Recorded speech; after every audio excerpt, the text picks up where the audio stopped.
Welcome to the Social Engineer Podcast, the Human Element Series, episode 175. I'm Chris Hadnaghi, founder and CEO of Social Engineer LLC, social-engineer.org, and the Innocent Lives Foundation. I've been hosting this podcast since 2009. As I mentioned, this podcast is sponsored by Social Engineers. You should check out our brand new website at social-engineer.com. And I know a lot of requests have come in over the last few episodes about training, so we just updated everything on the website with all of our training options for the whole next year. So you can check that out, social-engineer.com. We have one coming up in August, 1st through 4th, right here in Orlando, if you're interested in the APSE class. And we have a couple other options up there too. So just go check it out. If you're interested in social engineering at all and you haven't heard yet, we're running a Slack channel. There's over 1,200 people in there now. Every day we're talking about different things from the psychology and physiology of influence and persuasion. We've had 8 people now find jobs there on the board. So come on in, have a chat. It's a family-friendly place. So we love to learn and we love to talk about all the things involving social engineering. So come on and have a conversation with us. The link is in the show notes. You can also find it in our newsletter. We can find it anywhere on the website. And if not, just ping me on Twitter and I'll get it right to you. Of course, a big shout out for Clutch. We love that band, of course. They're touring now, so if you haven't seen them yet, you should. But they give us the music for the podcast, so we love that. And of course, Neil is on the board of the Innocent Lives Foundation, so we're really proud to talk about the work that the team is doing there. We're now over 600 cases that we've worked with federal law enforcement, and we have over 450 cases that have been turned in. And that means that the team at ILF has helped identify over 450 child predators or child predator groups. So I'm really proud of the work that's being done there. And we're getting to work with law enforcement across the globe in stopping people who hurt children. So you can check out more information there at innocentlivesfoundation.org. Now let's talk about our guest today. I'm really excited to have Hala on our show today. Now, she has a very interesting background. First of all, her title is the Podcast Princess. We're going to find out exactly how she got that title shortly. But first, let me talk a little bit about where she came from. So she runs a media company called YAP, which is Young and Profiting Podcast, which is frequently ranked as the #1 education podcast across many, many platforms. She's also the founder and CEO of YAP Media, and social media and podcast marketing agency for top podcasters, celebrities, CEOs, and very well-known people. She's well-known and engaged following through LinkedIn, which is actually how I bumped into her, reading an article that Hala wrote that I found fascinating about her history and how she got into where she is today. And recently, as in January 2021, she landed on the cover of Podcast Magazine. Hala is also an expert on network, personal branding, leadership, social media, side hustles. I'm going to talk about that too, entrepreneurship, and podcasting. Hala, it is wonderful to have you on the show today. Hi, Chris. Thanks for having me. So I think the first question is Podcast Princess, how did you get that title and how did you end up where you are today running an actual media company? Oh my gosh, that's a long story. But Podcast Princess was a moniker that Podcast Magazine gave me. And probably because I'm building this podcast empire right now and really just dominating the industry, especially as a young female. So I'll give you the 5-minute story or a couple-minute story. Basically, I started off working at Hot 97. It's a #1 radio station in the New York area. It's a hip hop radio station. I worked there for free for 3 years as the apprentice for Angie Martinez, who's the voice of New York.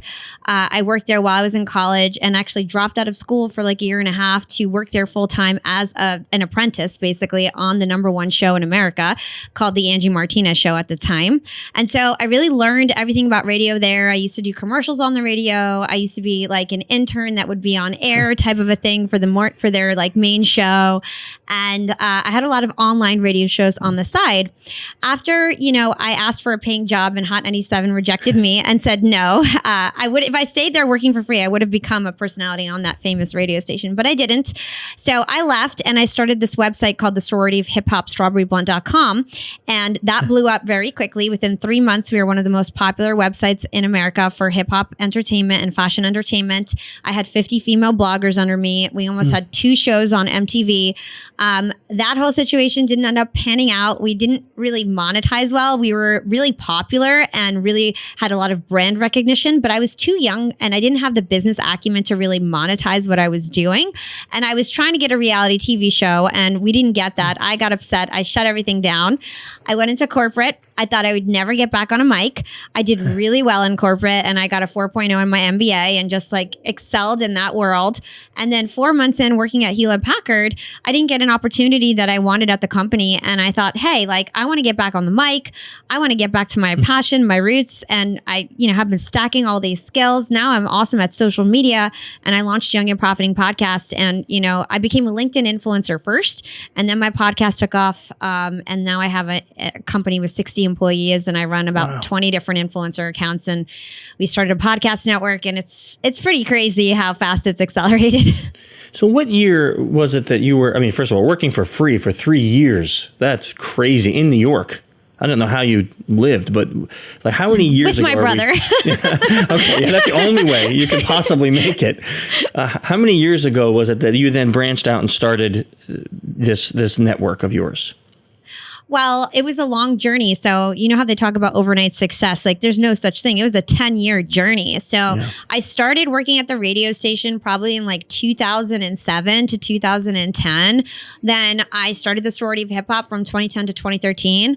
Then I took a break and got my MBA and did all this like corporate stuff for 4 years. Then I started the podcast in 2018. So, I started YAP podcast in 2018. I started my company in 2020 and we've already generated over $4 million in revenue and I have 60 employees around the world. You started during the pandemic. Yeah, I started it during the pandemic. I actually started it. My dad, unfortunately, passed away from COVID and I started the company while he was in the hospital. Wow.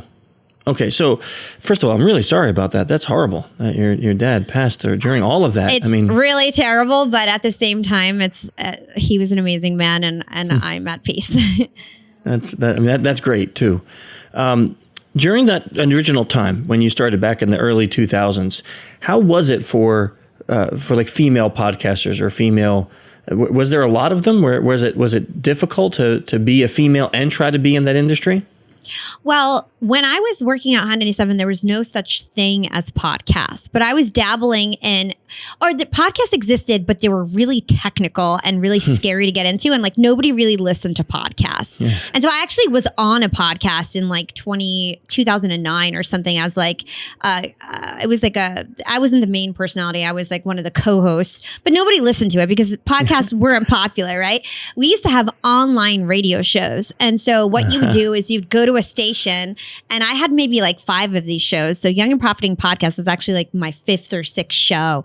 And so I used to have these shows and I'd be like, go to dtfradio.com and listen to us at Saturday at 1 p.m. And that's how you'd get people to tune in. You'd be like, go to alistradio.net or bottommusicradio.net. And we'd have all these online radio shows. And that's what podcasting was back then. It was like you'd go log onto a website and listen at a certain time. And then those videos would like stay there if you wanted to watch the replays. But there was no such thing as podcasting. I think podcasting really started to take off in like 2012-ish. That's when a lot of the big podcasters now like Lewis Howes and Jordan Harbinger started. And then I started Young and Profiting Podcast in 2018. So it was pretty established by then. Yeah, so that's interesting. Yeah, because I actually agree 100% with everything you just said. Because I started this podcast in 2009, but it was a technical podcast. Mm-hmm. So the audience was, we grew to like maybe a few thousand people, but it was everyone in the industry. Like no one outside the industry listened to the podcast, right? Exactly. And then I remember when podcasting actually started taking off, and then we started getting listeners from other industries, and that was always weird to me. I'd get people pinging and asking questions from psychology magazines or entrepreneurs. And I'm like, what are you doing listening to this podcast? Right. So that is interesting when you say that, because I do remember there being just internet radio shows all the time back then. Mm-hmm. Yeah. That's what we had. That was the more common thing. So now 2018, was it more common then? Because was it still difficult being a young woman in this industry having to push forward?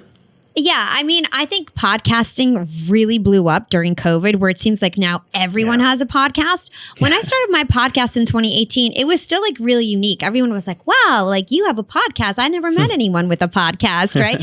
So I feel like I started right before it really just took off. And I'm really happy I had that little bit of a head start and I kind of just figured it out.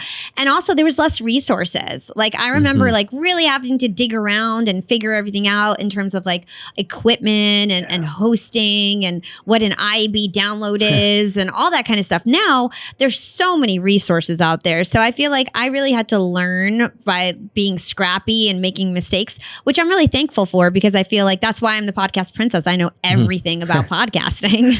You remember the original having to fill out the ID tags and figuring out what the iTunes upload was going to be? Now that's like all automatic. Exactly. It's so much easier now. Yeah, which I think is why everyone could have a podcast, because it's a little easier now than when you had to figure out the chiseling it in stone methodology, right? Totally. So as you came up in the industry and you started, now you started YAP as a podcast, how did that then transform into a whole media company? Wow, this is such a great story. This is my favorite story about my journey. So when I started Young and Profiting Podcast, I started my LinkedIn journey at the same time. And I became a LinkedIn influencer before my podcast actually blew up. My podcast took like 2 years before it really, really took off. But I was a huge influencer on LinkedIn and the biggest podcaster on that platform. And so I did have a lot of fans. I just wasn't a huge podcast like with millions of downloads. I just had a lot of super fans, right? And so right off the bat, from episode 2, I had my first volunteer. He's now my business partner. He owns 10% of everything now. His name's Timothy Tan. And he was like, I just want to help you. Like, you're so inspirational. He had went to my college and he was like following me. And I was like, okay, sure. Like, I'll teach you how to do graphics. Now he's like a genius kid and he's doing all my legal and finance and stuff like that. And then, by episode 8, I had 10 volunteers in a Slack channel. So I had one guy from Estonia who was building my website. I had a guy from Atlanta who was doing my videos. And I had 10 volunteers, and I started this internship program at the same time. And so I was really used to working for free. I told you I worked at a radio station for free. I had a website with 50 bloggers who worked for free for me. So I was really used to this whole like recruiting volunteers. And because I had worked for free a lot in my life, nobody really felt like I was taking advantage. I would just teach people skills and help level up their careers, and they would learn, they'd help me, and then they'd move on, type of a thing. A lot of these volunteers, by the way, are still with me. But anyway, so I had this show, and from the start, I was getting big authors and like people like David Allen and Chris Voss and Nir Eyal and people like that on my show. And at the end of the conversation, they'd be like, Hala, how did you do this on LinkedIn? Who does your marketing? And I'd be like, oh, I just have a volunteer team, nothing to see. I've got a corporate career. I work at Hewlett Packard or I work at Disney, depending on what time it was. And I'd always turn people away. And literally, I would say 9 out of 10 times at the end of an interview, somebody would be like, well, can you do this for me? Can you run my social? Can you run my podcast? And I'd always say no, until finally Heather Monahan came on my show. She's a very huge LinkedIn influencer, and she wouldn't leave me alone. She kept commenting on my stuff. Hala, I want you to do my videos. Hala, I need a video like this. Hala, we need to talk. So I got on a call with her. I told her I would train her how to make videos because I was refusing to start this agency. And then she was like, Hala, I just got off a call with Gary Vaynerchuk's company, YAP Media. And I showed her my Slack channel. I showed her our templates and our softwares. And she's like, you literally are more impressive than what their team showed me. You have to run my social media. I have to be your first client. I'm not taking no for an answer. I was like, okay. So I said, sure. And we started doing her videos for like $800 a month or less. It might have even been like $600 a month. And that was obviously nothing, but we kind of got our confidence. And then the next client I landed was a $30K month retainer. And it was this billionaire client. His name's Jason Waller. He had a podcast called True Underdog, which I've grown to a top 3 entrepreneurship podcast now. And he's doing great.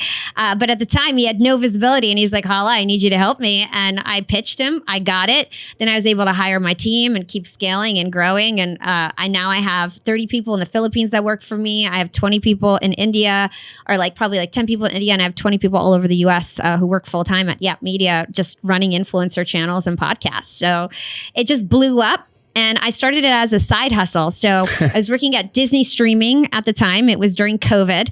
And so I actually used my time not having a commute to start this company, basically. And just like the more flexibility you have from working from home. And I was kind of, doing my job with my eyes closed type of thing. And so I started this company. And by the time I quit 6 months later, I had 30 employees and we were already generating like almost $200K a month in revenue. So it was it just accelerated so fast.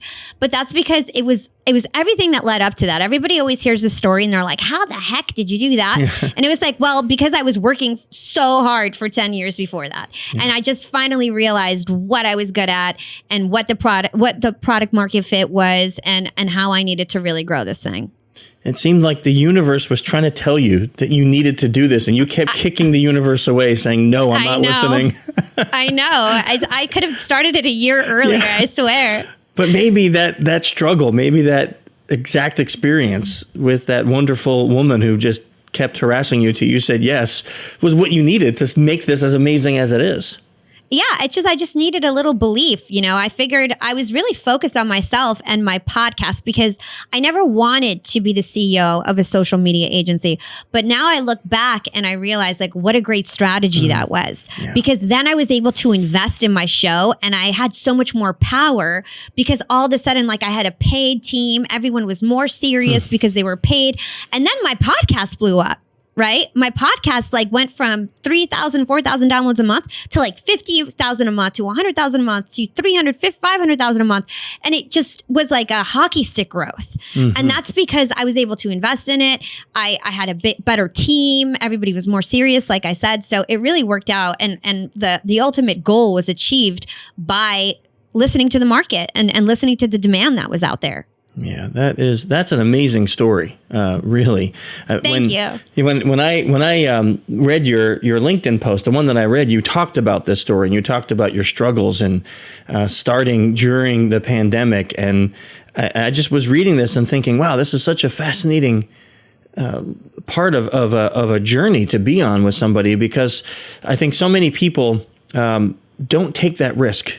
Right, they're afraid. Maybe afraid of failure or afraid of what could happen if they take the risk and it doesn't work out right away. So, what got you past that? Like, what helped you to just say, I'm gonna take the risk. I'm gonna do it. You had a well-paying job and you gave it up. I know. Well, here's the thing. What I want to say to everybody tuning in is like, I didn't take any risks. I was so scared because I had been a failed entrepreneur. So I had started Strawberry Blunt, the sorority of hip hop. We were so huge in the tri-state. We were literally famous in the tri-state. I was hosting all the cool parties and getting shouted out on the radio more than I used to when I actually worked there.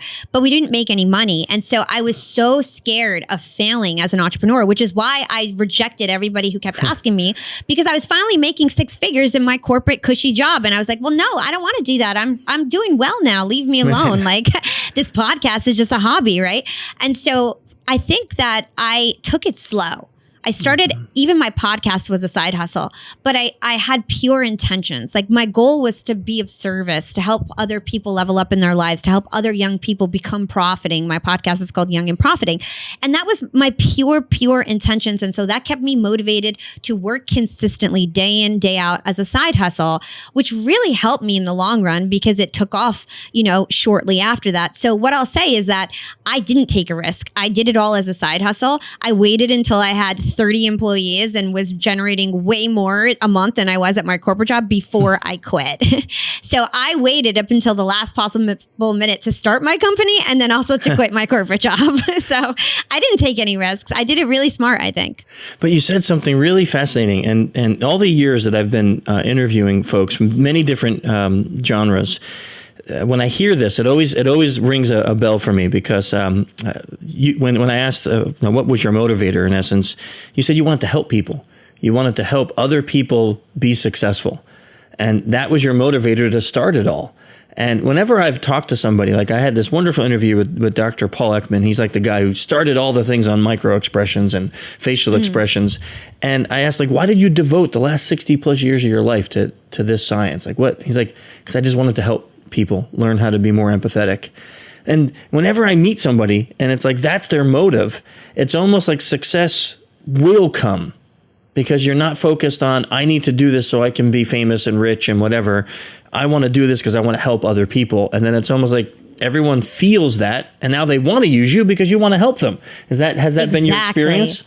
Oh my gosh. The reason why I was able to get volunteers since like literally 2 months in the podcast is because I was so magnetic, because everybody just knew I had pure intentions, and people were willing to work for free for me because I wasn't making any money either. And I was giving away my work for free. I was working for free too. Yeah. You know what I mean? And so there was just this like great kind of like symbiotic relationship with people who also wanted to help other people and wanted to level up their skills. And so 100%, I think that's why I first had fans. That's why I had people helping me. And honestly, when I meet podcasters and like their first question is like, how do I make money? I just started my podcast. I'm like, dude, you need to like reevaluate your values because this is not how it works. It's really hard and it's a long game. And if you're not passionate about doing it, whether there's money or not, then you're never going to make it. Yeah, I love that. And it must be that you said a lot of those volunteers you got are still with you now. They're probably employees. So you developed a team of people that all have this same mentality of wanting to help others. Yeah, 100%. So many of them are still here with us today. Many of them are like team leaders and things like that. And I think our culture is so enthusiastic because we started off with such like a grassroots mission. Did you have any secrets to how you found people like that? Like, how did you locate a team of people that have this desire to help, that wanted to stick with you through thick and thin? Honestly, these people were fans that reached out to me. When I first started the show, I was actually scared of having a team because, again, I had that experience with 50 bloggers under me. And I was like, I always have a team, whether I want one or not. And so these were actually people that reached out to me, and I would feel like bad for them. And I was like, okay, fine, you can help me with this. I'll teach you how to do this. And then finally I leaned into it once I realized it was working and everybody was happy and we were doing a great job. Then I started an internship program. And so I would just put out solicits on LinkedIn and say like, hey, if you want to learn, if you want a job after 3 months, you know, and you're willing to work for free and dedicate your time and level up your skills, come train under us. We'll teach you how to do everything. And then, you know, if you do a good job, you'll get a job, you'll get a paid position after 3 months. So I started, you know, once I started making money, I couldn't just have free volunteers. That's not how it works. As soon as we started to make money, it was like a formal internship program. Yeah, that makes a lot of sense. Yeah. So, what would you say your biggest struggles have been as you started this and you saw it grow and you watched it grow? Well, now I have 60 employees. And so we were just talking about culture and mentality.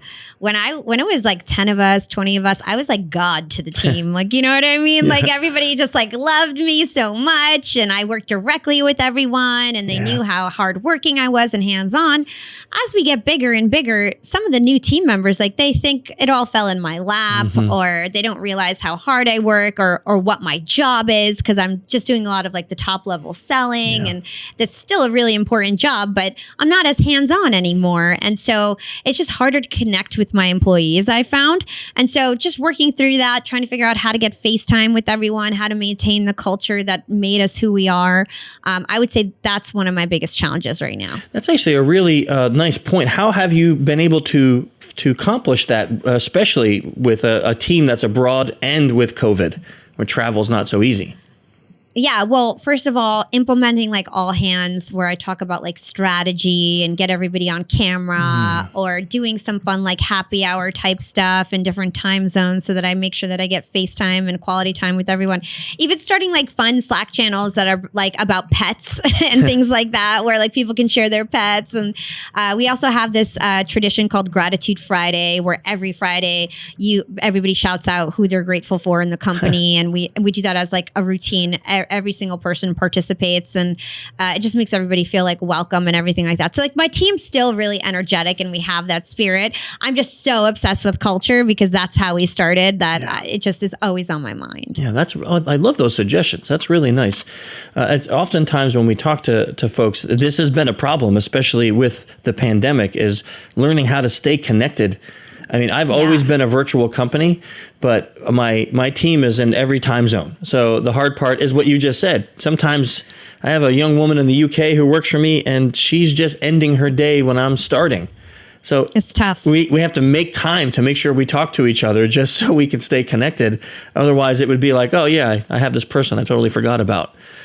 Yeah. And the other thing that we do is like we make sure that nobody feels kind of like left out in terms of the time zones. So like we'll have meetings, like I'll have meetings at 9:30 p.m. so that I can meet with my Philippines team. You know, you got to do that because it's not fair to expect them to always log on in the middle of the night and things like that. So we try to just keep it balanced and fair. And I treat all my employees equally. Like if they're from the US, India, Philippines, I've got leaders all across the world, and it doesn't matter where they're from and what their pay rate is. It just matters the work that they do. That is wonderful. How have you found the difficulty in keeping that culture when you are hiring people from multiple places around the globe with actual cultural differences? Have you found a secret to making sure that you keep that corporate culture tight as you have it? Yeah, I mean, like I said, I think it's these all hands calls. Okay, and during them, I'll go over our history as a company and tell the story that I just told you, because when people first join, they don't realize that like we started as a volunteer team and you know, it was a 10-year journey for me before that. And it was mostly, 90% me doing all the work until, 2 years ago. Like, it's just stuff like that. So they really understand who I am, how hardworking I am. And then the team that has been with us since the start and what they have done and contributed. And so I always give like a history lesson. I do this every single quarter. And then we go into our values, and it's the 5 H's, and hopefully I can remember them: happy, hungry, hands-on, hardworking, and honest. And so those are the 5 H's of our organization. We go over that. And then I ask them, like, what kind of values do you think we're missing? Like, what do you feel when you think about the YAP spirit? And I get people like talking and just like contributing. And then we always reevaluate. Like honest, for example, was a new value that we added recently because we felt like the team needed to be more transparent and honest. And so it's just asking for their contributions, letting them know the history, letting them feel connected. And like I said, that appreciation and gratitude is so important. So like making sure that they know that it's a team effort. We're not kind of catty or anything like that. And we're just a warm team. And so I like to keep that vibe with the Gratitude Fridays. I love that suggestion. Without giving away all your secrets, what if somebody was listening to this and when saying, I want to be successful in life or in business. It's not the question about how do I make money, but I just want to be successful. Are there at least 1 or 2 or 3 tips that you would give to a person starting out just to be able to try to focus on that? Yeah, I would say get your experiences. And the younger you are, the less you should care whether you're paid or not for these experiences. I literally think that I've generated millions of dollars in the past 2 years because of all the free and minimum wage jobs that I've had in my life. I've been working since I was 13 years old. And I was like, there was one period of time, like high school and college, I used to work retail jobs. And I'd work at Art&B, BB, Juicy, Abercrombie & Fitch, Bath & Body Works, you name it. I worked at every store in the mall. And I eventually was like the top seller at every store in the mall, right? And then I worked at a radio station for 3 years, and I learned all this audio production and all this kind of stuff. Then I worked, and I had this website. I learned how to do web design and graphic design, and I learned social media, and I learned how to write blogs, and I became a really good writer because I had this blog for 3 years. And I used to host parties, so I learned how to be an event planner and all this kind of stuff. Then I went into corporate, and I ran social media and corporate communications, internal communications, sales communications, go-to-market strategy, like you name it. I had so many jobs. And then I went to Disney Streaming, and I led their email and mobile push. And then finally, I launched my agency. Now, if you look at what I'm doing now, it's like all the things that I did as like a kid and a teen and a young adult, like merged into one thing. I have a #1 podcast. Well, that's because I interned at the radio station and I know how to blog, and I had 5 different online radio shows too. Right. And then I blew up on LinkedIn. Well, maybe it's because I wrote 15,000 blogs when, like at a certain point, and I knew what people liked, and I knew how to graphic design, and I knew how to run a team and lead a team and recruit a team. And then now it's so funny. I was just reflecting on this the other day. I'm such a good salesperson. Like I close so many deals. I make so much more. Like this is going to sound like I'm bragging, but I'm really just trying to teach a lesson. With my podcast, for example, I'm making so much money. I'm closing all these sponsorship deals for me and my other like colleagues and all these agency deals. And I'm closing way more deals than I should. Like I'm punching way above my weight. And that's because I had all this sales experience 10 years ago, but I haven't been in sales for like 10 years. And it's just so funny that I still have those skills. It's like riding a bike. They don't go away. And I'm just so happy I took those minimum wage jobs. Even when my parents told me not to, they're like, just focus on studying. Like, why are you? I'm like, I want free clothes. But like, it's like, thank God I took those experiences. And I just look at kids now. And like, for example, I have up and coming podcasters that are like, Hala, like, can you please hop on a call and coach me? Can I take an hour of your time? Can you coach me? And I'm like, hey, if you really want to learn from me, you can be my intern. And then, if you do a good job, I'll hire you in a couple months, but you need to work for free and put in your dues. And most of the time they say no. Yeah. They're like, so I can't work for free. And it's like, yeah, well, then you're not going to get the skills that you need. And it's the chicken before the egg thing. Yeah. You got to get the skills before you're going to get paid. And so some people just don't understand that you need to work hard. It's not going to fall in your lap. You got to get the skills. And I think people underestimate how much skills and talent is like under my belt. Like when they're looking at me from the outside, they don't realize like how much work has went into like what has been built in the background. Yeah. Would you say that partly is at fault, like with social media? Because when you look at a social media account, all you see is the wonderful stuff. You don't see all the experiences you just said, right? Being in the mall at 13 selling clothes, right? You don't see any of that. All you see is this wonderfully successful, great looking person. And you're like, oh, well, she must have somehow fell on a magic, puddle of awesomeness or something. No, exactly. And I try to tell all the failures and the come up journey. And I do see people who blow up like with their podcast who kind of just came out of nowhere and had no experience. But the thing is they fizzle out really quick because they have no foundation. Yeah. When you have a foundation that's so strong, nothing can break you. You just go up and up. Yeah. And I love what you said before is that when your motivation isn't about how much can I make, like, unlike you, this podcast has been basically low sponsorship and no money since I started in 2009, right? And it's because I don't do it for the money. I do it because at the time when I made this, it was the only podcast on social engineering in the world. And I wanted to talk about it. And I wanted to do it without cursing and drinking and all sorts of stuff and make it a family-friendly place. So I did, and it wasn't about money. It was just about doing it because I enjoyed it. And I've seen the same thing you said, which is, I see people who've come and gone because they wanted to blow up and make it something huge and make tons of money at it. And when that's your motive, sometimes it works and sometimes it doesn't. I've seen it fail more times than not. I'm sure you've seen the same thing. Yeah, 100%. Yeah. And not only that, how are you going to connect with your audience if your motive is to make money? Yeah. You know what I mean? Like my whole sponsorship thing came way after.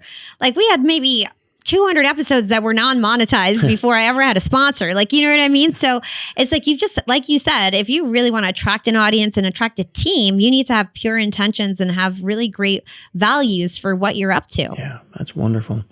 So if people want to follow you, Hala, where's the best place to find out what you're doing next, where you are, how to find out more about you?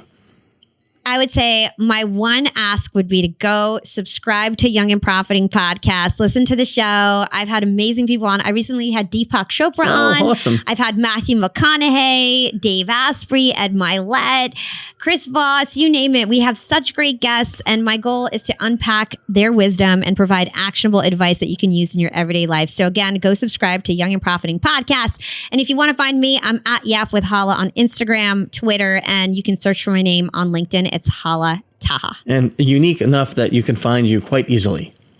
Yeah, yes. You just type in Hala Podcast and you'll find everything on Google. So, Hala, a lot of times when we talk about stories like this, there's usually at least a or maybe a few mentors in your life that have helped you along the way. Can you think of at least one person that you would say, man, without that person, I just wouldn't be who I am today? There's at least 4 people, but I'll start with my father. So my father came from nothing. He grew up a poor farmer's son in Palestine, literally had no running water, no electricity. He ended up getting a scholarship to med school, becoming a surgeon in America, becoming chief of surgery, having a hospital, all this kind of stuff. He freaking rocked it. And all my drive comes from him because I know that if he was able to come from nothing and then he gave me this, basically this level up in life, I could have just been some girl in Palestine, like with no future, like married for 2 goats or something. But no, he allowed me to be my free self and really pushed me to be a driven woman. And so I love my father, and he has a lot to do with it. Heather Monahan for pushing me to start my company. You guys heard that story. And Jordan Harbinger, he is a #1 podcaster, huge podcaster. He's actually one of my advisors. And I think he's the king of podcasting, and he's teaching this little princess all the rules to the game. So I really appreciate him as well. Jordan, I know Jordan. He was on my podcast for many years as part of the panel. And, wow. Yeah. Jordan's a good friend of mine. He came to one of my classes and we met I actually had him on my podcast as a guest way back when he was still with The Art of Charm. And, and I just found him fascinating because the way he talked about things was different than what I expected with the job he was in. And I'm like, well, this is very scientific and interesting. You should come back and we should talk more. And ended up really connecting with his messaging. So he's awesome. Yeah, he's one of our advisors cool. now, one of my best friends. And I'm just so lucky to have, he's so good at what he does. So he really teaches me like all the technical aspects of podcast growth and things like that. Yeah, he is very good. Okay, so our listeners love to read. Do you have any, it doesn't even matter if it's about the topic at all, but do you have any books that you would recommend that you say this, like everyone should read this book. I loved it. It was wonderful. Yes. So my all-time favorite book is by Dr. Jack Schafer. It's called The Like Switch. And it's actually about, how to be more likable, how to be more persuasive, how to have more influence. So I think your audience will really like it. And I've interviewed him like 4 times. He was actually my first podcast guest. How funny is that? I got to interview my favorite author on episode #1. So if you guys like that kind of thing, just Google Dr. Jack Schafer, The Like Switch. You can also listen to his interviews on my podcast. That'd be great. Yes, thank you for that. I haven't read that book, but someone else recently just recommended it to me and said it was a wonderful book. So this is now the second time I've heard that recently. That is just wonderful. Hala, I can't thank you enough for coming on the show, sharing your story with us, giving us the advice that you have. I really, really appreciate it. Thank you so much. It was such a pleasure. Yeah. And thank you, everyone, for joining us today. Next time on the Human Element series, we'll be joined by leadership expert, Professor Dr. Riggio. We'll see you next month.